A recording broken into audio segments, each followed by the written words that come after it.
Okay, so I'm going to show you guys how to install the hum tracker into your OBD reader in your car. And this goes the same for any tracker that you get, whether it's from T-Mobile or Verizon or whatever they're called. They all kind of function in the same sort of way, at least from what I've seen so far. So here's the box for the tracker, and it comes with a really cool, easy manual. It's so simple. It's literally 3 steps, and it just breaks it down right here for you. So one of the things you have to do right when you buy your sensor is download the hum app on either the App Store or the Google Play Store, depending on what you have, and then you just put in the system ID, which is located actually on the side of the box, and that's how they're able to identify the tracker.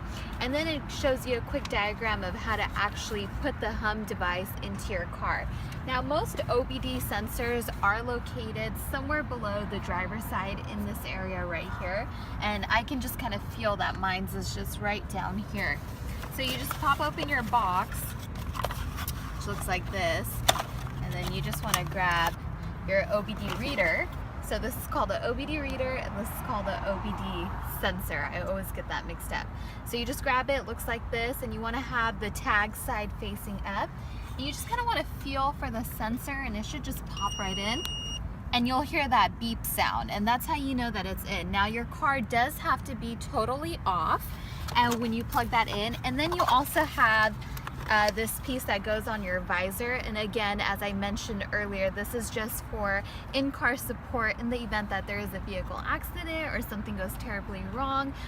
Somebody from Verizon will dial into this, or whoever they have servicing this, and they'll help assist the vehicle and the passengers in the car. And so that just goes on top of your visor, just like that. Now, you do have to charge this before you put it in, and the package does come with a charger to get that going. Now, once you turn the car on and go for your first ride, it'll actually register. That's when the tracking device will register, and it should show up on your app. And what I love the most about this is that it's really inconspicuous. So for the most part, you know, no one's ever going to notice that it's actually there. And then also, the nice thing that I found out about this is that if anyone unplugs this sensor, you actually get a notification right away to your hum app. And also what it does is, at least for the first hour, even though the sensor is unplugged, it will continue to track the car. So right away you get that notification, and you have about an hour to still track your car before it completely goes away. And then on your phone, I just wanted to show you really quick what that app looks like. So I don't know how well you can see that, but it's a little white tile that says hum on it. And so I've already set mine up, and over here you can see all my cars that I have connected to the app. So I can just pick, you know, the one that I'm looking at. And then once I go and take my first drive, it'll register, and I'll be able to see all the different things.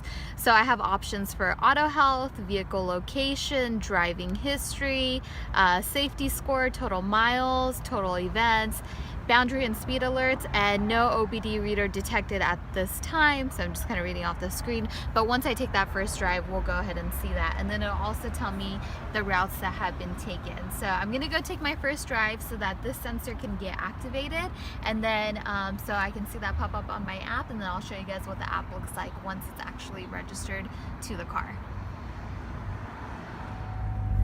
Alright, so I'm going for my first drive so that the OBD reader can register to my vehicle. Now, I'm not sure exactly how long this takes, but let's take a look and see if it shows up on my app. So let me take a look. So, you can see here, just have to toggle through my cars because I have a few of these, so I'm not sure exactly which one I'm looking at. So it looks like nothing quite yet. I'm still getting that no OBD reader detected. So I might just have to drive around for a little bit till it shows up. And I'm also going to try to just refresh my app one time, just to see. Still nothing. Try one last time. Still nothing. Now I'm just going to exit out of my app and restart it just to see if that makes a difference. So I'm just restarting it right there. Still nothing. And still nothing. So now what I'm going to do is I'm actually going to park, turn the car off, and see if that makes a difference. Alright guys, so my hum device is fully installed and my app has detected the device as well. So the cool thing about the app is you can toggle through all of your different cars that you have, and that's how you can check in on all the different features of it. I really like the boundary and the speed alerts, and I like how you can see what the max speed was. You can see the distance that was traveled. So for those people out there that do a certain amount of mileage per rental day, you can see how many miles were driven without having to really calculate it through your dash, and then also how much fuel was used and things like that.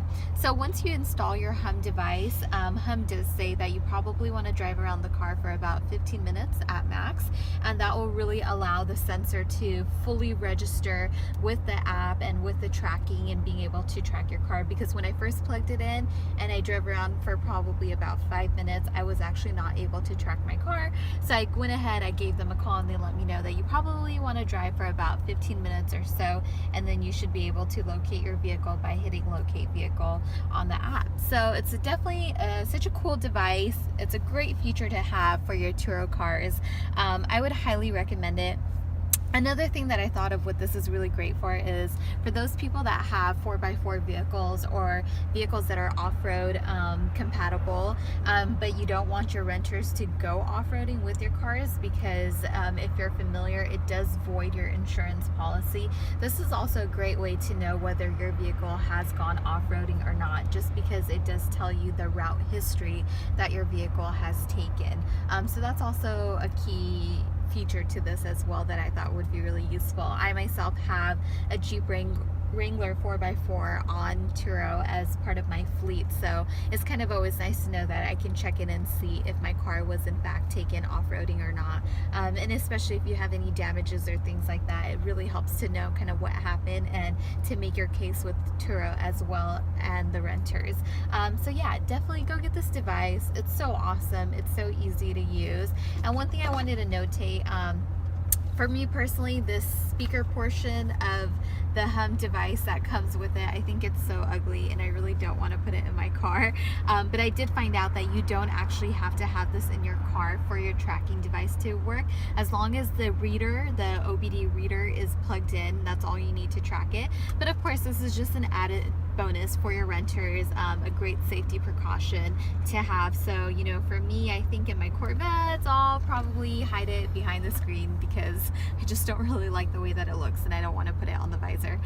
So I'll have it plugged in back here and just kind of sitting back there in the event that, you know, anyone needs it. So I'll keep it in here. Not a fan of the way it looks, but definitely a useful tool and just a great feature to have in your car for your renters and for yourself.